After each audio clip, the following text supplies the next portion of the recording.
السميع العليم من الشيطان الرجيم. بسم الله الرحمن الرحيم. الحمد لله رب العالمين والصلاة والسلام على سيدنا محمد وعلى آله وصحبه أجمعين.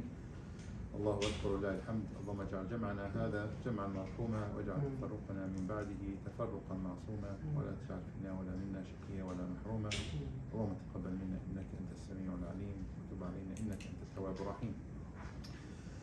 Okay, so as I mentioned before we started, this week inshallah we are having the class despite the Thanksgiving holiday. Next week, the reason why we're having it this week is because next week I'm actually out of town, so there is no class next week, inshallah. So Monday the 20th will not be a class. I can't even do it virtual because I'll actually be on the road inshallah. So we will, so reading week's the 27th? Okay.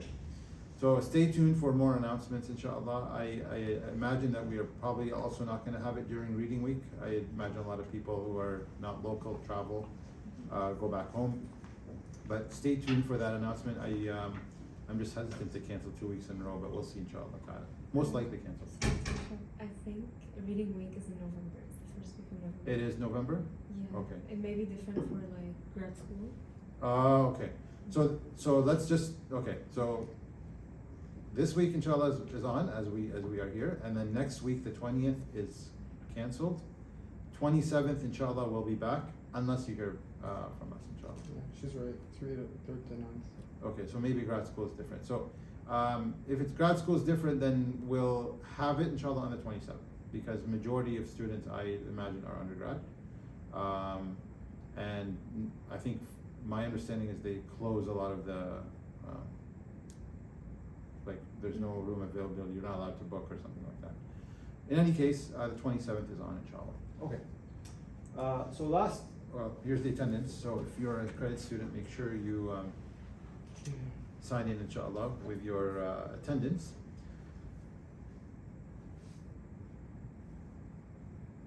Good. Okay. So last week we started Surah Al-Duha, which actually is the first surah of the last cluster of surah of Juz Amma, and this cluster talks about surah that address Islamic values. So they're called the short and comprehensive surah, Qisar al-Mufassal. Al-Qisar al-Mufassal. They're named this way because the surahs are the shortest in the Quran, and they encompass the basic values of faith, and they have some level of detail in them, even though they are very short. They're the most recited surah because they're normally the easiest to memorize and the shortest, and so people often recite them in salah. And Surah Al-Duha is the first surah in this cluster, and we started to talk about it last week. It deals with the difficulties of life. How do you deal with the difficulties of life, and hence the name Al-Duha. We've covered the first few ayat. We mentioned very quickly that the context of which the surah was revealed. So if you remember, there was about 5 surahs that were revealed, and then there was a pause in the revelation. That pause in the revelation to the Prophet ﷺ, some scholars say it was as short as 2 weeks, some say it's as long as 6 months. Now, it was a long enough time for the Quraysh to realize that the Prophet ﷺ was no longer receiving new revelation. And so they started to mock him and ridicule him and say, your God has abandoned you. Your God has forgotten about you. Because there's no new revelation coming to Muhammad. So of course this, imagine that the Prophet ﷺ, he just got the first revelation, which was on its own a stressful, unconventional event, that you see an angel in the sky covering with 600 wings covering the entire horizon, telling you to Iqra, and then you're tasked with this significant responsibility that he is still trying to kind of grasp, and then all of a sudden nothing comes. And then over time, people start to call him certain things and ridicule him. So Aisha became distressed. he became worried. You start at some point when something doesn't happen and people are always in your ear, it starts to get to you, right? And he got to him, alayhi salatu wassalam. And then all of a sudden, after this period of time finished, Surah Al-Duha was revealed to break that silence.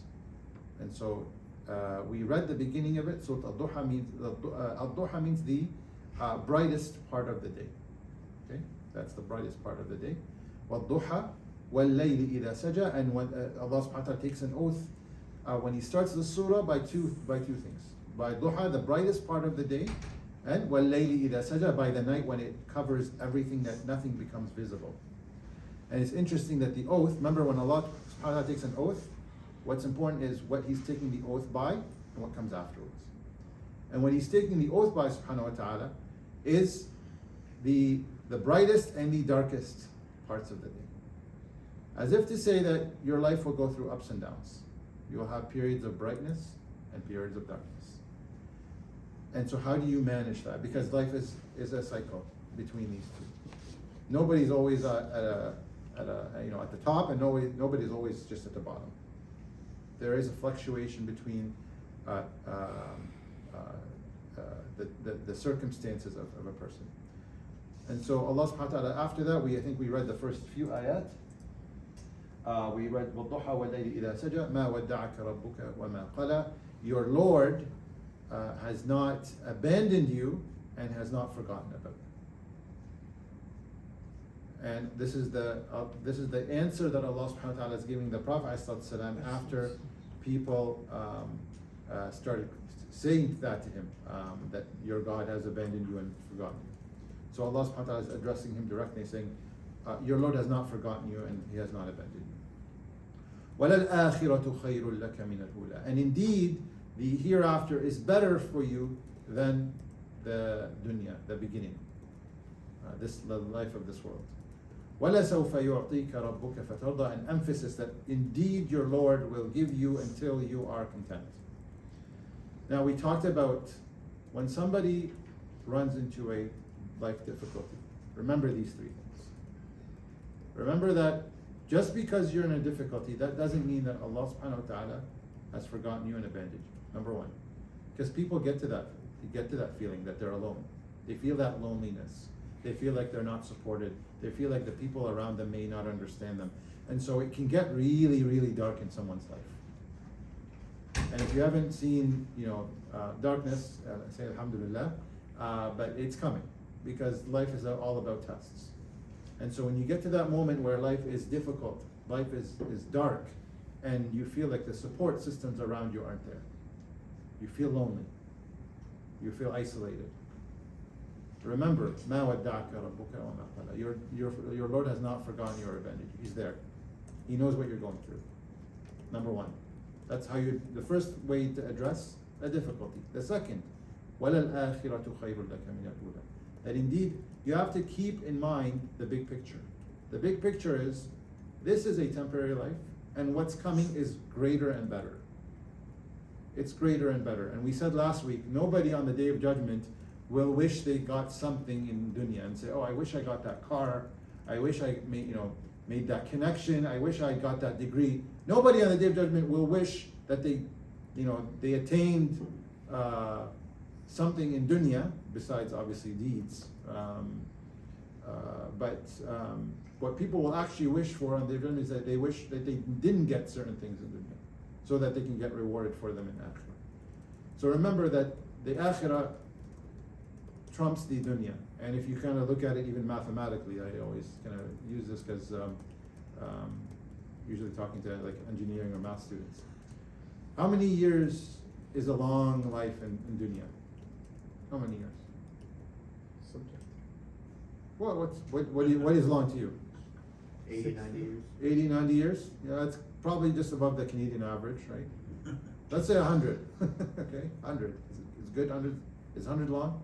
120? Okay. Right? In the akhirah, it's how long do you spend in the akhirah? Infinite, right? You know that in mathematics, if you take any number divided by infinity, equals what? Who is in engineering or math? Zero. 0. Any number divided by infinity, 0. 120, 150 years here, divided by how many years you spend in the akhirah, is 0. It's insignificant. It's insignificant.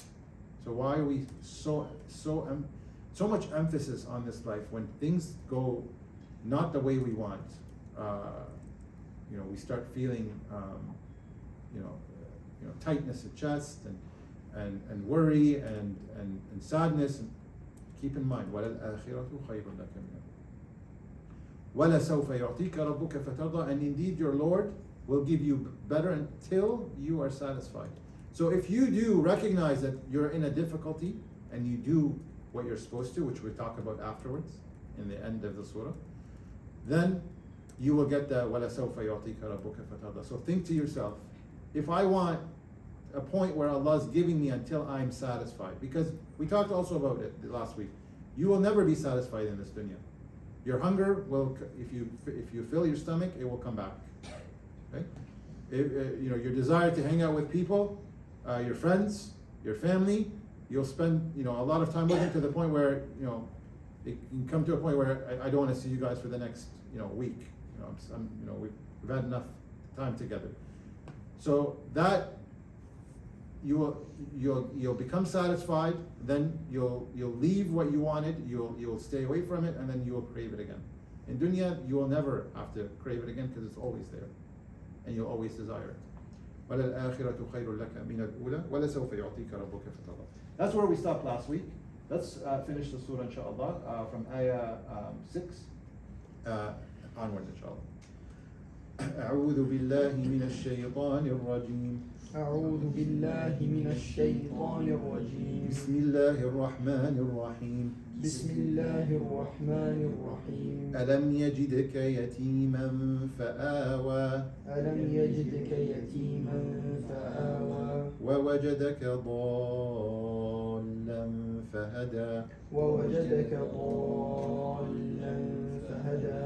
ووجدك عائلا فأغنى. ووجدك عائلا فأغنى. فأما اليتيم فلا تقهر. فأما اليتيم فلا تقهر. وأما السائل فلا تنهر. وأما السائل فلا تنهر. وأما بنعمة ربك فحدث. وأما بنعمة ربك فحدث. ألم يجدك يتيما فأوى. Allah now starts questions to the Prophet ﷺ. Did he not find you yatiman fa'awa? What is the yatim? An orphan.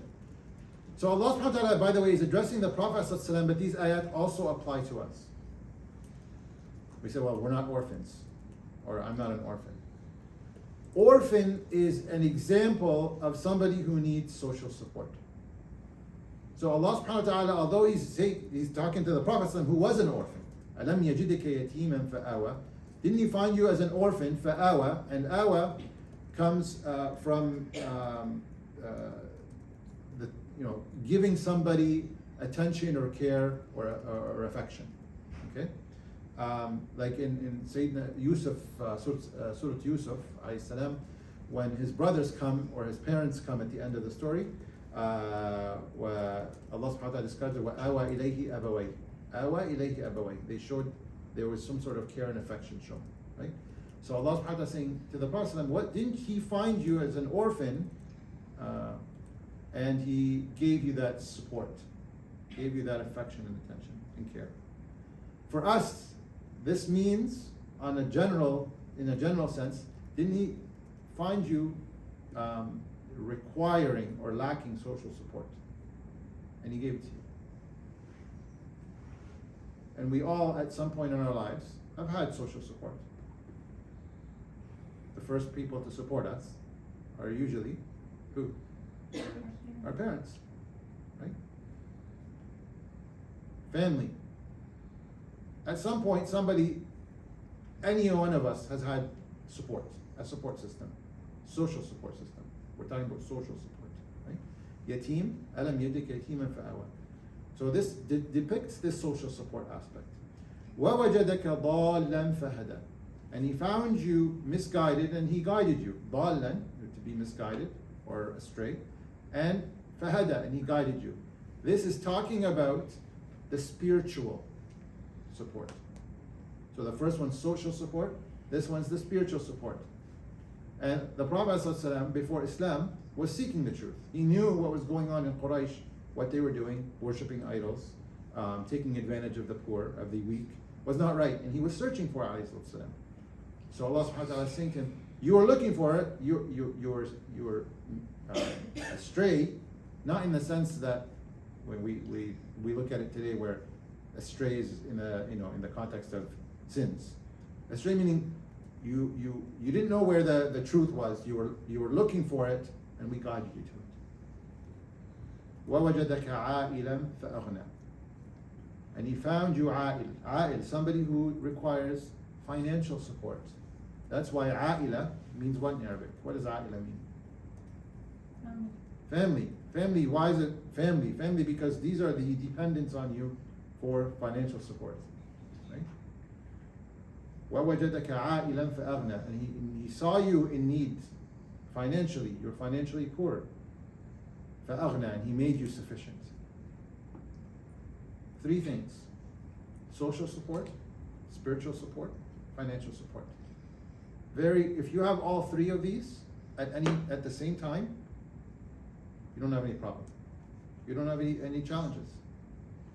Once one of these goes, then it's a problem. Then you enter a difficulty. So think about if you're missing social support. You may have a lot of resources and money and a nice salary, but you don't have people around you to converse with. People can get into a state of sadness or depression. They don't have anybody to connect with. We're social beings at the end of the day. Similarly, with guidance, we talked about this many weeks now. People who are misguided, who don't have Islam in their heart or their life, and they have everything else, and they're famous and they're rich and they're have 1 million followers.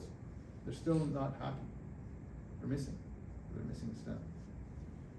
And then finally, the third one. You can have people around you, but you don't have enough to make ends meet. And you become stressed. How am I going to pay my next bill? How am I going to eat tomorrow? And the thresholds for each of these are very low by the way. Well, guidance is Islam, but for financial, it's very low. We don't need very much to live. Right? But people get stressed out about money even when they have a lot. That's the other problem. What we're missing here as an ummah is which of these three is the biggest thing that we're missing? Which of these three, if you look at it as like a three-legged stool, which of these legs is the most deficient in our society? Spiritual. Yeah, spiritual. And that's why we have all sorts of problems and difficulties. And that's why, Surah Al-Duha talks about addressing difficulties. So Allah subhanahu wa ta'ala is saying to the Prophet, didn't he find you this way and this way and this way? And he sufficed you in all of them. So what's the message? Did we read them yet? Yeah, we read them. فَأَمَّا الْيَتِيمَ فَلَا تَقْهَرْ. So for the yatim, the person who needs social support, لا تقهر. Do not neglect them. Do not make life more difficult on them than it already is. Okay? Taqhar is loss of comes from like loss of dignity or harshness. Don't be harsh. Don't be tough on people. Don't make life tough on people who already have it tough. That's the lesson. فَأَمَّا الْيَتِيمَ فَلَا تَقْهَرْ. And of course the Prophet ﷺ, he never did that to orphans or people that needed social support. Right? But there's a reminder from Allah subhanahu wa ta'ala to him ﷺ, to keep going. Just because you enter into a difficulty, you should not be stopping what you're doing. You should not be stopping supporting the people who need social support. وَأَمَّا الْيَتِيمَ فَلَا تَقْهَرْ. وَأَمَّا السَّائِلَ فَلَا تَنْهَرْ. And the one who asks, do not scold them, chastise them. Who is this talking about? Beggars. So most people think they're asking for for financial support, which could be the case, but it's also people who ask for guidance. Just because somebody doesn't know and they ask you, and you know, and you've been doing this for a long time, and you've dedicated your life to da'wah, and you pray at night, and the night prayer, and you fast every Monday and Thursday, and somebody doesn't, and they ask you, and don't see yourself above them. Don't scold them for something wrong they do. Maybe they don't know.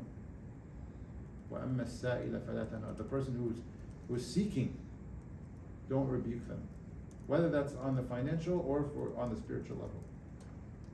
And the Prophet never did that, but again, there's a reminder for him. But the lesson for us here is what? Is that just because you're in a difficulty, you had times, أَلَمْ يَجِدِكَ يَتِيمًا فَآوَى. You were times that you needed social support and he gave it to you. There are times that you were misguided and he guided you. And there are times that you needed some sort of financial support and he was there for you. And now we get into the difficulty and all of a sudden now it's a big deal. Now it's the end of the world. May all the times before he was there for you. Now you don't have it. Now it's doomsday. Now it's leave me alone. I don't want to deal with anybody's problems but mine. You guys don't know what I'm going through. No. That's not how it is. That's not how you deal with a problem. And this is what the surah is teaching us. And that's what people do. They start getting, they start isolating themselves or not engaging with others, or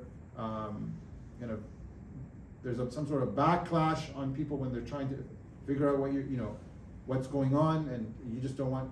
No, Allah subhanahu wa ta'ala is saying that's not how you respond to a problem. You were in a need before, and He gave it to you. Now that you're in need again, remember that He was there for you before, and remember what your duty is then. What's my duty if I'm in a challenge or a problem or a difficulty? Keep doing what you're doing. فَأَمَّا الْيَتِيمَ فَلَا تَقْهَرْ. Keep giving to the yatim. Keep giving social support to others. Even if you don't have it now. You didn't have it before, and He was there for you. Now that you don't have it, what's the solution out of it? Support somebody else. Go support somebody else socially, or financially, or spiritually. That's your ticket out of your challenge and difficulty. And how many scientific studies have we come across that the human being is most happy when they actually contribute to society, when they do something for somebody. That's when you're the happiest. That's when you're most content. That's when life is the brightest. So don't neglect these things. Just because you're in a difficulty, the way out is to continue doing what you used to do before the difficulty. The difficulty doesn't give you an excuse to say, I'm going to pause for now. I'm going to stop my khair. Sure, you can dedicate time to deal with your difficulty, but don't stop the khair. Don't stop your work. Because Allah subhanahu wa ta'ala didn't stop it. He didn't stop His support when you needed it. So don't stop your support for people who need it. Find somebody who needs it. Even if you're in need, support them. You'll actually find that people who need most, when they find somebody else, they're willing and ready to support.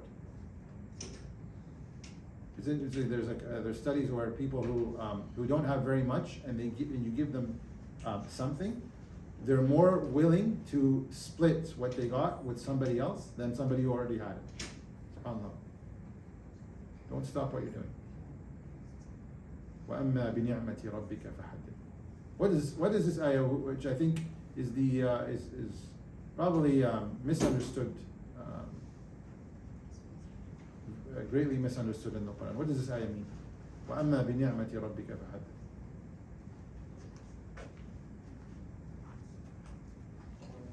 You should be thankful for the ni'mah, for the blessings that you have. Yeah, you should be thankful. And how are you thankful usually? Alhamdulillah. Alhamdulillah is one level of thankfulness, but it's not the highest level of thankfulness. By giving. By the using the ni'mah for the sake of Allah.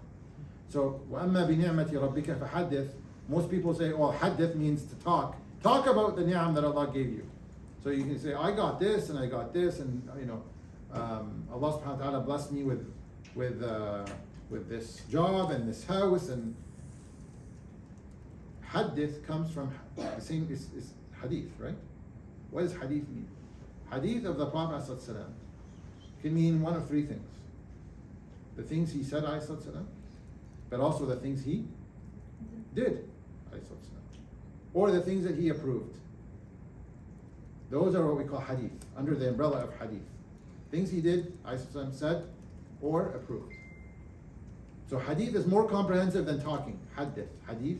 People usually say that hadith is just talk. That's one, but it's a comprehensive meaning that includes doing as well. So what this ayah is saying, take the ni'am that Allah gave you and distribute them and use them to help others who are in need. When you're in a problem, you keep doing that. Don't stop just because you have a problem. Don't, when it's dark, don't justify mistreating others. They don't know how I feel. They don't know what I'm going through. I can care less what they think. That's not the response through a difficulty. And this surah shows us that life will get difficult and will get easy. Light and darkness. How do you behave in darkness? Remember Allah's favors upon you, and don't stop what you're supposed to be doing. And if we're not doing these things in the first place, then that's a bigger problem. Right? فَأَمَّا الْيَتِيمَ فَلَا تَقْهَرْ وَأَمَّا السَّائِلَ فَلَا تَنْهَرْ وَأَمَّا بِنِعْمَةِ رَبِّكَ فَحَدِّثْ. Any questions on Surah Al-Duha before we move on, inshallah? I just Yes. have a small question about giving. I heard, and I'm not sure if it's true, but some people say that you shouldn't give a non-Muslim, or like do zakah or give money to a non-Muslim, and I wasn't sure what that meant. If that's even true. No, it's not true. Right? A person in need is a person in need. Right? Yes. I've heard you can make dua for non-Muslims, is that true? You can make dua for non-Muslims, of course you could, but what you can't do is after they die, you can't make dua for their forgiveness. But you can make dua for any non-Muslim, for guidance, for success, of course you could. For the three blessings that are mentioned from Allah subhanahu wa ta'ala in the surah, let's say you're in a position where you are missing one of them. Is this surah interpreted in a way where it's like, this is something that if you ask Allah subhanahu wa ta'ala, He will give it to you? Or is this just like you've had this at one point in your life? Alam yajidika. Didn't He find you at one point? Yeah. You had money, now maybe you don't. But now all of a sudden, like, you're abandoning your responsibility because you don't have it, when all before that you did. Allah subhanahu wa ta'ala is saying, don't stop your work. Keep, know that there are people that in your same spot or worse that need, so help them. Help them. Continue to work in that space. Yes. You said this surah is being communicated in response to the Prophet ﷺ. To the Prophet, yes. So how do we know when there's a surah that's directed towards us versus the Prophet ﷺ? So most ayat that are directed to the Prophet apply to us, and there are exceptions. For example, the ayat about marriage that pertain to him ﷺ in Surah Al-Ahzab. That's for him specifically. خَالِصَةً لَكَ مِن دُونِ الْمُؤْمِنِينَ. Allah subhanahu wa ta'ala says, it's specific for you, excluding all the believers. Right? Surah like this apply to us as well. Right? Unless it's saying to him ﷺ specifically something that happened to him that didn't happen to you and me and will never happen. Okay? But most of the time, whatever is said to the Prophet is said obviously to comfort him ﷺ, but is for us to be the recipients of as well. Yes, question? Fine. I want to ask about, so you said life would get easy and would get hard. Is it ever that life has just, like, is it just like one time, like when life is hard, like khalas, and like life is easy, khalas? Like, So let me answer this question differently. If life is easy, that doesn't mean you are not in a test. Actually, the tests of ease are more difficult than the tests of hardships. They're bigger. Why? Because people during easy times start to let's call it let go of things. Stop remembering Allah as much. Stop being thankful. Stop contributing and helping. Because that feeling that, I've got it. That's subhanAllah, when you take something away from the human, it's then when they start turning to Allah in dua and asking Allah, and then feeling that, now I need Allah. Well, but you had everything, and sure, you may have prayed your prayers and you made fasts of Ramadan, but your perception on life was different. Now that you don't have, you're, rushing to Allah asking. But when you had, you didn't have that behavior. That's a bigger test, actually. We learned that in Surah Al-Fajr last year. It's a bigger test. So if you have ease, that is a test. If you have difficulty, that is a test. And the test of ease is harder, is bigger. Yes. So So just a follow up, I think. What? Yeah, so you, like in the previous surah, you mentioned that Allah will give the person ease in the dunya and in the akhirah, and that's the ease in the heart. Yeah, the ease in the heart, because what's the ultimate ease here? Islam. Because Islam is your solution to all life's problems. Because it helps you address everything that happens to you, right? That we know the hadith of the Prophet ﷺ, that like all the matters of the believer are khayr. All of them. There's not one thing that happens. If I'm a believer, I believe in Allah subhanahu wa ta'ala, and something happens to me, I know what happened is for my best interest. Even if I don't like it, I know it's for my best interest. That peace of mind, that brings you that comfort in your heart, despite anybody else being in that situation, not having Islam, would crumble, right? Would turn on their back, they'd break apart. That's the ease. It's the ease, the tools to help you navigate life. And and the comfort, subhanAllah, the comfort of what we call rahat al-bal, that, like the comfort of just your I don't know what's rahat al-bal in English. Somebody translate for me. Peace of mind. Jazakallah khair. Peace of mind. The peace of mind and the comfort that you have in things that are, come at you left, right, and center, and you know how to address them, and you know that this is how Allah subhanahu wa ta'ala, as in Surah Al-Fajr, if I don't have, it's not that Allah subhanahu wa ta'ala doesn't like me, or if I have a lot, that doesn't mean that Allah subhanahu wa ta'ala loves me, right? Having the right perspective and that peace of mind trumps anything. I remember there was in Saudi, in Medina actually, there's a vendor who would used to come out and sell milk right after Fajr. And he would sell out very quickly in the morning. And he'd close his shop, and that's it, it's closed to the next day. It's like hardly open. So they asked him, like, why don't you sell more milk? Why don't you have a lot of demand, stay open most of the day and sell more and make more? And he said, I'm content with what I have. This contentment, that basically what he's saying is, I can afford my basics, and I'm gonna give the rest of my time. I'm in Medina, right? I'm gonna give the rest of my time for ibadah, for Quran, for the haram. I don't need all of this. And that peace of mind, just to know that you've got your daily risk, you close it, you're not worried about tomorrow. That comes from where? I think also living in Medina helps too, but you had a question? Yeah, following on the other one, you said that when people are in ease, they still pray their salah and they still fast and all that good stuff, but they don't have that same characteristic when they're in need. So I guess my question is, what more should we be doing if we are at ease? Know that anything that you have could disappear any second.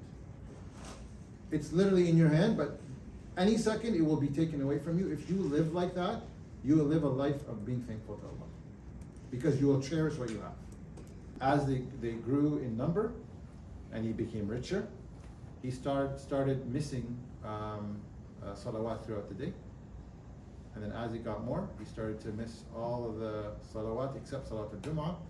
And it was reported that after the Prophet's lifetime, at the time of either Abu Bakr or Umar, this person stopped going. He had so much livestock, he had to move outside of Medina, and he was never seen in the masjid ever. Look how wealth does to you. Right? So that's why you have to be careful. Any questions before we move on? So I'd like to finish Surah Al-Duha. It's short. Or Surah Al-Inshirah. It's short. This way, inshallah, then they come hand in hand. So why don't we start the next surah? So Surah Al-Sharh or Inshirah. It's got multiple names. Surah Al-Sharh. Surah Al-Sharh teaches us about not to worry. Not to worry. Humans love to worry. And this surah came to address our worries. It tells you, don't waste your time worrying, rather know that there will be enough ease in your difficulty that you will be able to manage it. And you will survive it, so focus on your role, focus on your responsibility. So Surah Al-Inshirah is it a Meccan or a Madani surah? Anyone guess? Yes. Meccan. Actually, Surah Al-Duha, which was again surah about 6 in Revelation, after that pause. Some scholars say Surah Al-Inshirah came at the same time. Some said they came right after it. So these surahs actually, and their order is back to back as well in the Mus'haf. So these surahs actually complement each other. So as I mentioned, it's called Surah Al-Inshirah or Surah Al-Sharh, and another name for it is Surah Alam Nashrah. And in this surah, the Prophet ﷺ is reassured that his period of hardship would not continue much longer because he was going through hardship, and that relief was imminent. So let's read it together, inshallah. أعوذ بالله من الشيطان الرجيم. أعوذ بالله من الشيطان الرجيم. بسم الله الرحمن الرحيم. بسم الله الرحمن الرحيم. ألم نشرح لك صدرك. ألم نشرح لك صدرك. ووضعنا عنك وزرك. ووضعنا عنك وزرك. الذي أنقض ظهرك. الذي أنقض ظهرك. Be careful here. A lot of people make this mistake, right? It's أنقض ظهرك, and some people actually say أنقض ظهرك or أنقض ظهرك. You have to distinguish between the ضاد and the ضاد. ورفعنا لك ذكرك.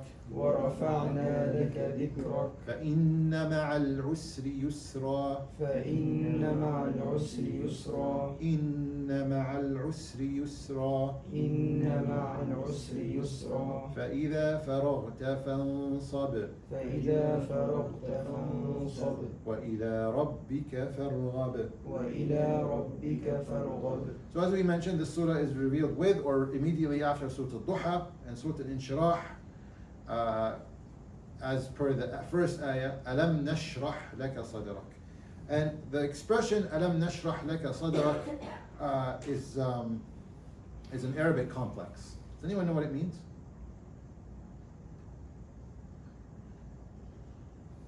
What's the translation in English that people use usually? Yeah. Like Expand your breast, right? What does that mean? Sharh al-sadr. You know that constriction feeling when you're uptight and things are difficult around you and you feel like the whole world is caving in on you, right? Inshirah, alam nashrah laka sadrak, is the opposite, is when you clear that. You basically lift the monkey off of your back. You open your chest, or you have more relief, more comfort. And so it's a, when Allah subhanahu wa ta'ala starts and says, Alam nashrah laka sadrak, He's talking again to the Prophet ﷺ, right? And by the way, now these ayat are specifically for the Prophet ﷺ because what's to come. Notice the surah starts with Alam, right? Alam nashrah. Surah Al-Duha also had Alam. Alam yajidika yatiman, right? Alam means what? It means didn't he, or didn't so and so, right? So Alam, Allah subhanahu wa ta'ala is continuing with the same rhetoric, the same way He was asking the Prophet ﷺ as with Surah Al-Duha. Alam, in this case, nashrah laka sadrak. Have we not, again, this expression of reassurance, relief from doubt and satisfaction or comfort, it's a state of comfort. Alam nashrah laka sadrak. Have we not expanded your chest? وَوَضَعْنَا عَنْكَ وِزْرَكَ.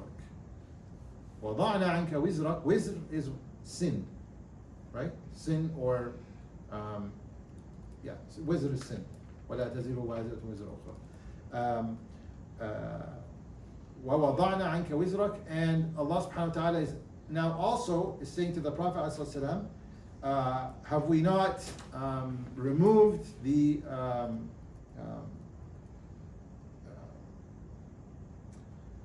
it's also another Arabic expression I'm trying to give in English.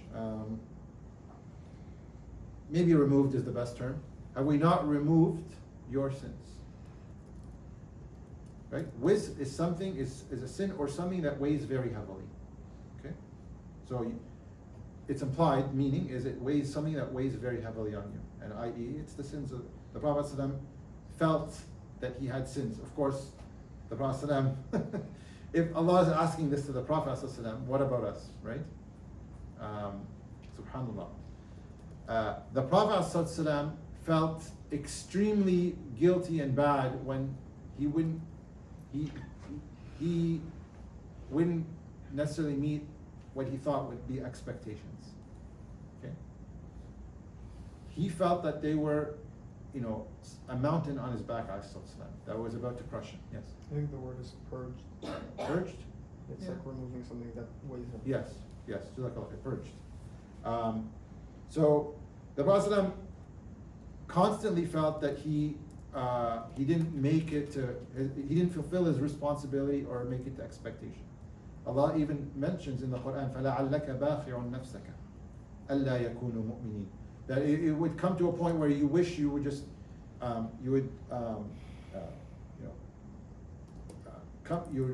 to your like self-destruction because you just wanted them to become believers so badly. فَلَعَلَّكَ بَاخِعٌ نَفْسَكَ. This is not in this surah, it's another surah, right? That the Prophet ﷺ felt such a big responsibility for every single soul around him. And Allah subhanahu wa ta'ala is saying, have we not lifted that burden upon you? Right? أَلَمْ نَشْرَحْ لَكَ صَدْرَكَ وَوَضَعْنَا عَنْكَ وِزْرَكَ الَّذِي أَنْقَضَ ظَهْرَكَ. That sin or that burden, that أَنْقَضَ ظَهْرَكَ is the expression again in Arabic that is basically like breaking your back. Breaking your back. This is how the Prophet ﷺ used to see himself when he did not meet, he didn't feel like he met his responsibility or fulfilled it. So a question, these ayat are for the Prophet ﷺ, but a question for us. How much weight do we feel when we make a mistake? How much weight do we feel when we make sins? We have to reflect on this, really. It's very important, actually. Think about, sometimes we justify to ourselves because ourselves don't like that question.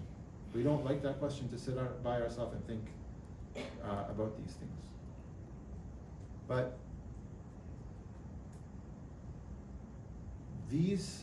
anything we do, we shouldn't be doing, or things that we do but we don't do to expectation and fulfillment. Need to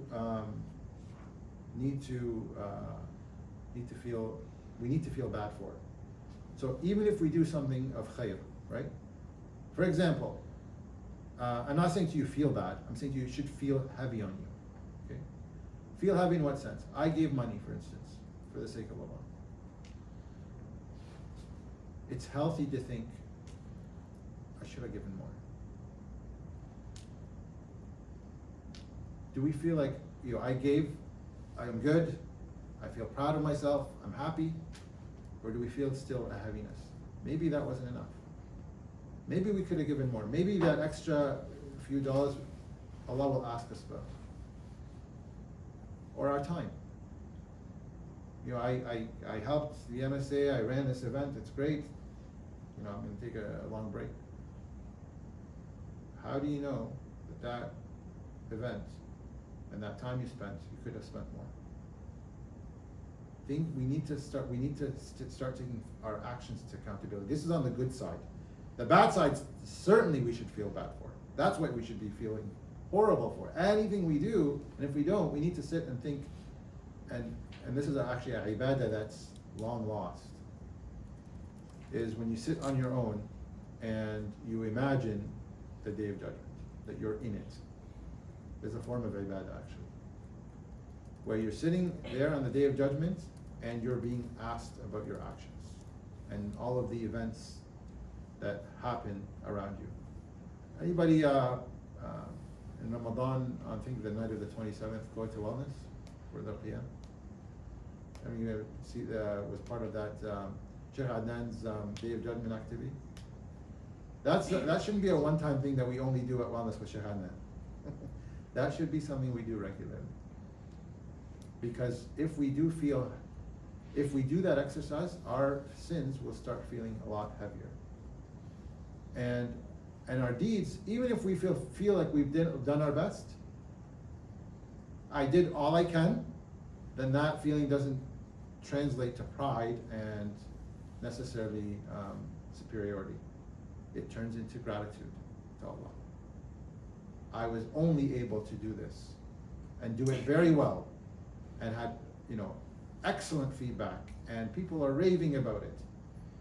It's because of Allah. And so this is why it's very important that our deeds start weighing heavily on us. Okay. And so the Prophet ﷺ, you think about his struggles. He was born an orphan. His mother died when he was young. His wife and 3 daughters and 2 sons died in his lifetime, including his uncle who supported him, his grandfather, and many of his beloved Sahaba. He grew up poor, after he became a prophet, he was ridiculed and put down, humiliated, attacked, to the point they tried to kill him. Can you think of anybody else who's gone through as much difficulty on every level, whether it's social, financial, spiritual? Nobody has been tested as much as the Prophet. Nobody. And Allah subhanahu wa ta'ala tests prophets unlike non-prophets, like everybody else. We get tested for our faith, right? And to cleanse our sins. Prophets are tested because they are examples. Because it wouldn't make sense that a prophet that has the followers till the Day of Judgment, even though the Prophet was offered that, he declined it. That the Prophet would have so much and his followers don't, and we expect it to follow in his footsteps.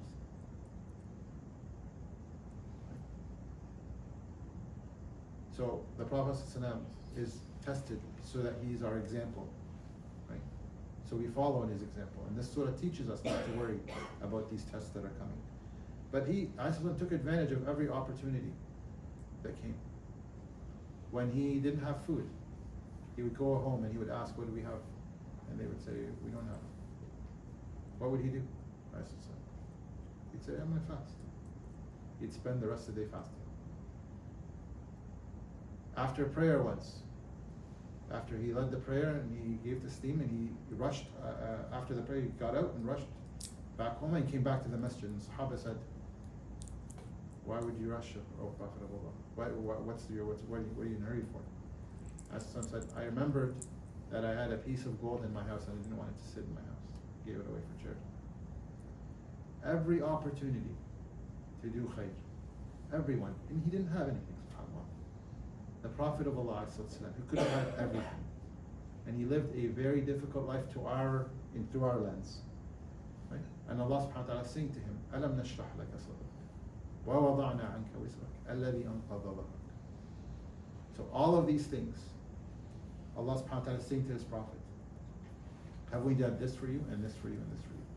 This is why it's for the Prophet only. Why? Because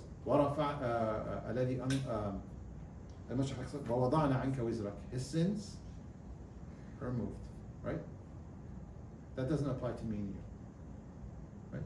But this is Allah subhanahu wa ta'ala showing him his favors upon him. Why? Because of the next ayah. فَإِنَّ مَعَ الْعُسْرِ يُسْرًا. And this is the punchline of the surah. Oh, I forgot. وَرَفَعْنَا لَكَ ذِكْرَكَ. I noticed when you guys were looking up, I'm like, okay. وَرَفَعْنَا لَكَ ذِكْرَكَ. What is وَرَفَعْنَا لَكَ ذِكْرَكَ? Rafa'na is elevated. لَكَ ذِكْرَكَ, your remembrance. The Prophet ﷺ is remembered over now 1400 years, right? His legacy lives on, and it will live on until the Day of Judgment. Not only his legacy will live on, if you actually do a survey of the most the names named the most around the world, number one by far is who? Muhammad. وَرَفَعْنَا لَكَ ذِكْرَكَ. SubhanAllah. Allah subhanahu wa ta'ala is elevating his remembrance. And in one way, how is it elevated? The most common name around the world is Muhammad. But not only that, his legacy ﷺ will live on, even though he didn't have sons. Because usually the son carries your legacy, right? Why? Because they carry your last name. The daughter may, but she gets married, and then the kids get their father's last name. The Prophet didn't have a son. He did, but then they passed away young. And we'll talk about that in Surah Al-Kawthar, inshallah. But his legacy lived on and will live on until the Day of Judgment, regardless of that. وَرَفَعْنَا لَكَ. Allah's showing him his favors. So what comes after that? فَإِنَّ مَعَ الْعُسْرِ يُسْرًا. This is also for the Prophet ﷺ. So أَلَمْ نَشْرَحْ لَكَ صَدْرَكَ وَوَضَعْنَا عَنْكَ وِزْرَكَ الَّذِي أَنْقَضَ ظَهْرَكَ وَرَفَعْنَا لَكَ ذِكْرَكَ. And indeed, فَإِنَّ مَعَ, with the hardship comes ease. And notice how Allah subhanahu wa ta'ala said it, right? فَإِنَّ is indeed. مَعَ, with, not after. People confuse this. People think after difficulty comes ease. No. Inna ma'al usri yusra. And ma'al usr, al-usr, the difficulty. So how many difficulties are we talking about here? One difficulty. Yeah, you may have many difficulties, but for each difficulty, inna ma'al usri, how many yusras? Many. There's no al-yusr. Yusra. Inna ma'al usr. With one difficulty comes many eases. With it, not after it. And this is what we need to understand, that we can't think negatively.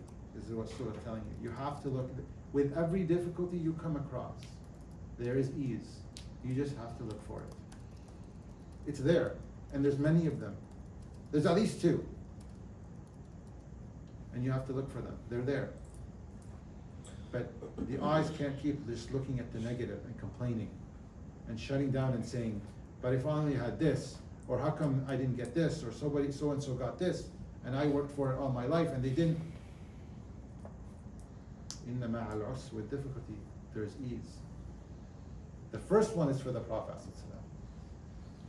The second one is for us. Inna ma'al usri. This is the law. Ayah number 6 is for everybody. This is the law. Inna ma'al usri yusra. It's a repetition. One's for the Prophet and one for everybody else. Same rule. With difficulty comes many eases. So a lot of people worry about what can happen. People worry about, trust me, in my stage of my career, people worry so much about retirement. Okay? Are they going to have enough to retire? Are they going to have enough to have children? I kid you not, there was a family, husband and wife, had about $200,000 in their portfolio. And they got together with a financial advisor because they wanted to make sure they have enough money to have a kid. That level of worry. Right? People worry. People worry about what could happen, anything wrong that can happen. Allah subhanahu wa ta'ala is saying to you, don't worry. Don't worry. Because if you get a difficulty, with it will come ease. Ease that will help you through that difficulty. Because there's many eases with that difficulty, you just have to find them and focus on them. And you will go through your challenge. But if you live a life of worry, you will never get anything done. Because all your decisions are based on that thing that you're trying to avoid. And in you trying to avoid it, you miss out on so much. You make wrong decisions. You don't want to turn right because you know something is waiting for you there, so you keep avoiding it. But in avoiding it, you miss out on so much because of your worries. Don't worry, is the surah teaching us. Don't worry. Because with difficulty comes ease. فَإِذَا فَرَغْتَ فَانْصَبْ وَإِلَىٰ رَبِّكَ فَارْغَب. Now, فَإِذَا فَرَغْتَ فَانْصَبْ, if you come to a point where you have now free time, faragh, you've overcome that difficulty, it's passed, and you have now time, because difficulties consume us, they consume our time. Fansab, right? Start getting closer to your Lord. Do more good deeds. Don't leave that and say, I've gone through a difficulty, I need a vacation. No. Now your difficulty is gone. Now you have free time because you no longer have to worry about that or address it. Use your time wisely. How? Increase your deeds, but certainly get closer to your Lord. وَإِلَىٰ رَبِّكَ فَارْغَب. And increase your desire and longing to be with Allah. Your responsibility, my responsibility is da'wah. It's not salah. Salah, it's a fard. I'm not saying it's not a fard. Just be careful with how you're understanding this. We have an obligation. Our obligation is the salawat, the siyam, the 5 pillars, etc. But what I'm talking about here is when you're focused on a goal, your goal should be spreading the name of Allah subhanahu wa ta'ala to your loved ones, to your family, da'wah. That's a responsibility amongst everyone, by the way. We covered it last year in one of the surah. Everyone's got a responsibility for da'wah. If you become a Muslim, that's your responsibility. بَلِّغُ عَنِّي وَلَوْ آيَةً, the Prophet said, proclaim on my behalf, even if it's just one ayah that you know. Okay? That becomes what you need to do, but now when you have extra time, where you are not dealing with a difficulty and you're not necessarily, or you're fulfilled a goal, now that you have free time, use that time to get closer to your Lord. Because there's going to be times where that relationship, well, of course, that relationship is vital, but the time you spent when you had free time in that relationship will come back and benefit you. وَإِلَىٰ رَبِّكَ فَارْغَب. Any questions? It's 6 o'clock, so I'd like to wrap up now, inshallah. Any questions with Surah Al-Sharh? Yes? I just had a question about the second verse. Mm-hmm. I was under the impression that the prophets were infallible and they couldn't sin. Is that? Yeah, so here wizr is sin, but what in this context what it's signifying is that it's not that the Prophet sinned. It's talking about the Prophet not feeling he fulfilled his responsibilities and met his expectations. Because as Islam always was, like when somebody does not become Muslim, he felt it a burden upon himself. I'm losing this person to the hellfire. It's my responsibility. I'm the Prophet of Allah. I'm the messenger. It's my duty. And he felt, it would consume him to the point where Allah reminds him several times in the Quran, فَلَعَلَّكَ بَاخِعٌ نَفْسَكَ. Right? That you would like it's so much on you that you would just it's consuming you, it's draining you, that they would become believers. Allah subhanahu wa ta'ala is saying your job is to proclaim, your job is not to change people's hearts. That's Allah's job. Allah is the one that does that. Does that make any other question? So I did talk about that ayah just to relate it to us, because we do sin. If the Prophet doesn't and he feels this heaviness, what about us? This is the lesson. How much burden do we feel? And I'm sure if we sat down and counted how many things we shouldn't be doing or we can do better, we'd come with a long list.